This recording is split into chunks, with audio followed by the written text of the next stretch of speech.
I first watched The Amazing Digital Circus on my friend's laptop while sitting on the floor of a dorm room 2 years ago after it first came out. I thought it was really cool, and when I saw it blow up enough that more episodes were greenlighted, I was excited to see where it was going. So from there, I followed the show and watched as fan enthusiasm grew. But then, sometime after episode 8, I noticed a turn. While fan reception around the show had been pretty positive, now there was a lot of criticism about the direction the show was taking. Specifically, around Jax and his prominence in the show. The biggest thing I saw was that people were upset about how he's clearly the writer's favorite, and that's why he's been getting so much screen time. By the time I started seeing this, it had been a while since I saw the show, and with the finale coming up, I watched the show all the way through. I was really curious to see if this was true. Is Jax getting a disproportionate amount of screen time, and is this negatively impacting the story? Is there genuine favoritism at play here? When I first saw this complaint, my gut reaction was that the problem was in one of two areas: the structure or the character development. Is this an issue of the show being structured in a way that Jax's sudden screen time seems weird? Or is this an issue of Jax's character arc being done poorly? Or is it both? To answer this, I want to break down both how the show is structured and the character arcs. So first, how is the show structured? The show is fairly episodic, with most of the show focusing on following characters and their relationships in zany circumstances rather than following a single plot line all the way through. Episode 1 introduces the story, characters, and Circus, and then episodes 2 through 4 follow an individual character as they explore or wrestle with an issue they're facing, and by the end, they gain some closure.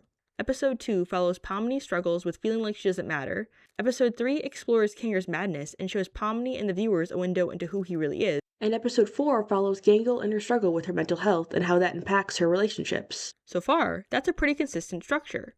Each character gets an episode to flesh out their struggle and then move forward. Then, episode 5 generally follows the whole group and shows them getting to know each other better, but it also has a lot of time focused on introducing Jax's issues. Following that, episode 6 really dives into Jax's coping mechanisms, but unlike episodes 2 through 4, there's no closure. There's no resolution to Jax's struggle. So as we get into episodes 7 and 8, which are more plot-focused than character-focused, that struggle is dragged into them as well. Even though Jax is only really the focus of one episode, it certainly feels like he's more of the focus because his issues keep popping up. And here we see how the structure and the character arcs are kind of working together in certain ways. The show is really structured around these characters and how they grow. So again, if Jax is getting more screen time because his character arc takes longer, it means more of the show is structured around him specifically. So why is Jax's struggle the only one that goes unresolved? It's because he's Pomni's foil. Pomni represents the status quo being challenged. We open on her joining the circus, which is an obvious shakeup of the cast. As Jax will say later, before she shows up, everyone is pretty set in their roles and coping mechanisms. Ragatha seeks affirmation and security by positioning herself as the group's caretaker. Zubal's abrasive and removed from almost everyone and everything. Kinger is barely hanging on to reality. Gangle's withdrawn, and Jax treats everything like it isn't real. Everything has stagnated. But through Pomni's presence, those coping mechanisms are challenged. It's Pomni that figures out what Kinger needs to be fully himself again. In the midst of her episode, Pomni helps Gangle feel like she's not alone. It's her interactions with Pomni that allow Ragatha to confront her self-loathing and self-destruction. And most notably, it's through his growing relationships with Pomni that Jax is forced to confront that the things that happen in the circus and relationships he makes there matter. After the second episode, Pomni refuses to just conform to the status quo. After episode 3, she doesn't treat Kinger like he's inherently crazy, and she looks for ways to help him. And she doesn't blindly enable Ragatha's attempts at affirmation or to smooth things over without actually addressing the issue. As the show goes on, Pomni's also most often the one making decisions or suggesting ideas. She's right there with Zubal advocating for the suggestion box and the more chill adventures. And she's also one of the main people pushing the Able plot forward. But this status quo breaking is the clearest when she's with Jax. Whenever he tries to engage her in being nasty or trying to get a reaction out of her, she just straight up doesn't engage with him. We see this as early as episode 3. At the end of the episode, Jax tries to get Pomni to join in on or snap back at him for picking on Kinger.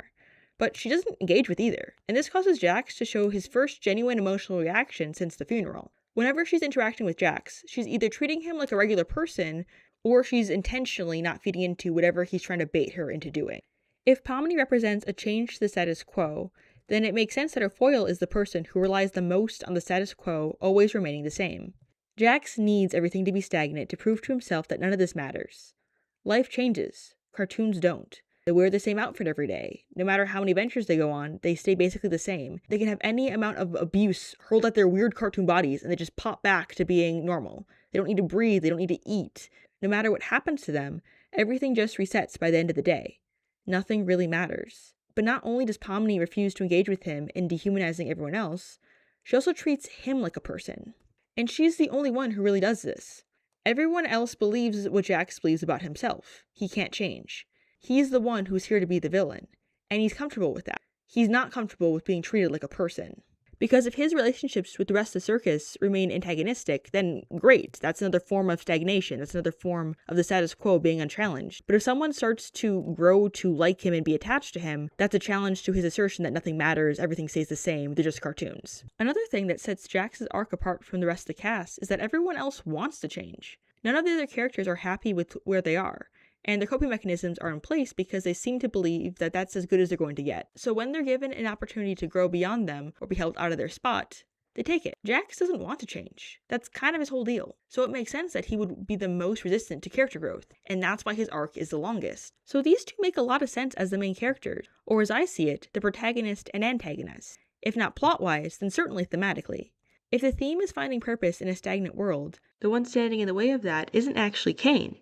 It's Jax. Now that all sounds great, but here's the problem with all this. Not all characters are treated equally. You might have noticed that I didn't mention Zubul in the list earlier, and that's because Zubul really gets the short end of the stick in terms of character arcs. Zubul's arc happens kind of in the background, being introduced in a B-plot in episode 3. And if I'm being generous, I can argue that the resolution of that arc happens through Zubul's growing bond with Gangle. But it's also fair to say that this resolution and self-acceptance happens completely off-screen, and Zubul has to tell the audience during their conversation with Gangle. Also, and this is really frustrating from an analysis point of view, Zubul has a handful of interesting moments where they interface with this idea of change. Like where they straight up say to Jax in episode 7 that they're starting to think that change might not be a bad thing. But then again, Zubul's also stuck in a loop of being baited and getting into fights with Jax. So it's not like Zubul's free of the stagnation issue either. The biggest way Zubul challenges the status quo is by bonding with Gangle and helping her out. And Zubul's also there with Pomni to call Kane out. But Zubul just isn't given the narrative time to really explore their arc. Ragatha also isn't given a lot of time to explore her arc.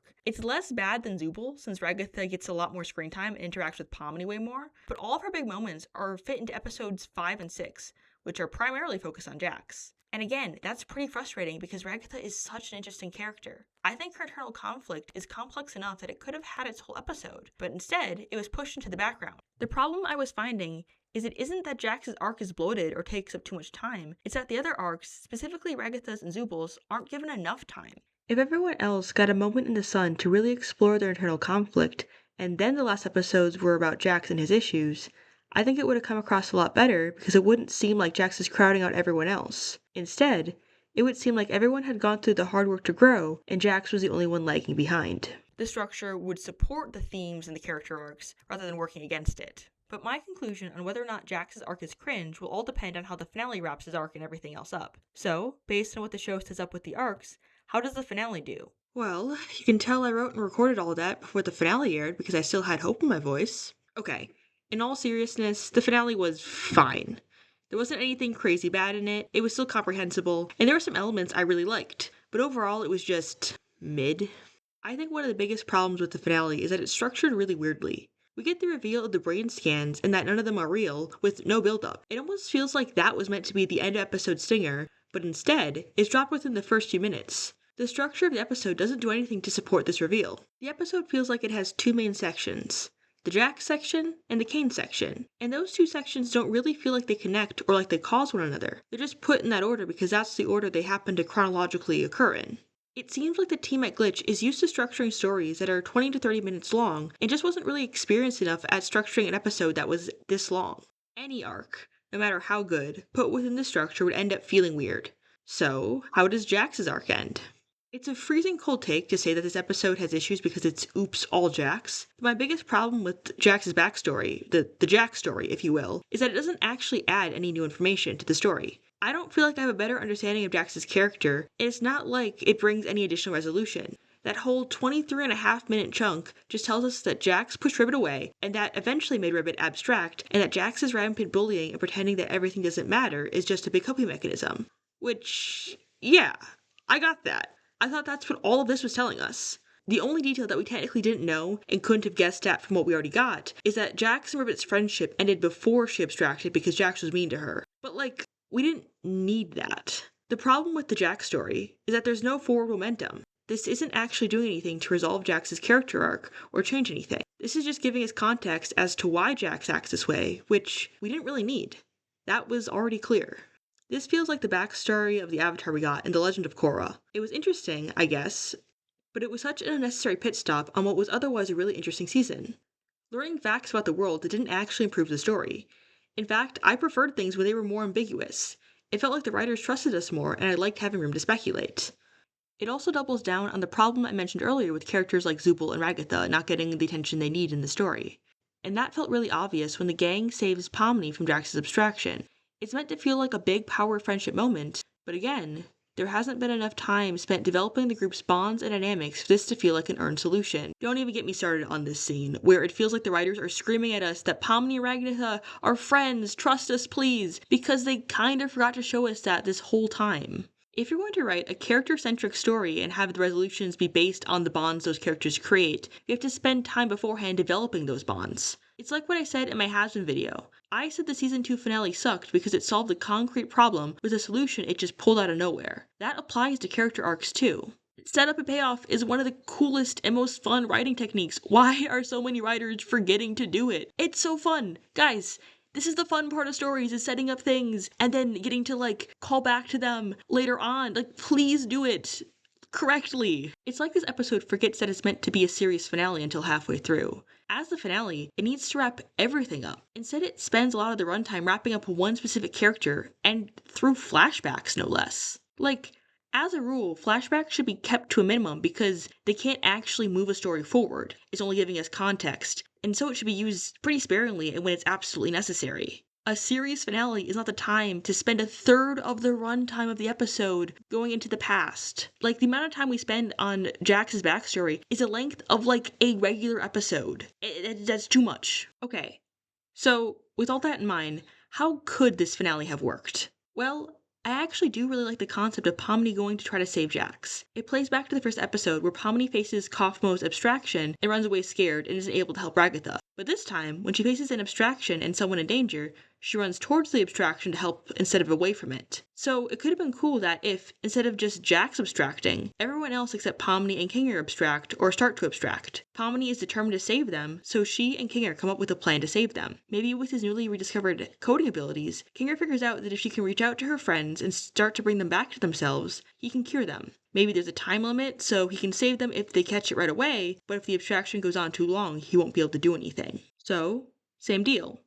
She runs in and starts going through everyone's mind palaces and gets a glimpse at their psyche and their thematically relevant trauma. One by one, Pomni starts bringing her friends back to themselves by reminding them that even though they're stuck in the circus, none of them are alone or unwanted. And the audience gets to see glimpses into the characters' pasts and learns a little more about them. This ties up all the loose ends with everyone's arcs. Then, Pomni gets to Jax, and we see a condensed version of what we saw in the final episode. Jax resists, but Pomni refuses to let go, so much so that she starts to get hurt, and that's when the team comes in and saves her. Jax still abstracts, but everyone Pomni helps save is here to pull her out, and they put Jax in a pillow fort with the hopes that Kinger and or Kane will someday be able to come up with a better cure. Even though that runs the risk of being kinda clunky or melodramatic, it would still feel more like a finale and avoid the favoritism because it allows the focus to be spread among the other characters. Jax is still emphasized as Pomni's foil by putting that section at the end, but now it's not oops all Jax, and it makes the moments with the group feel more earned. So, is Jax's arc cringe?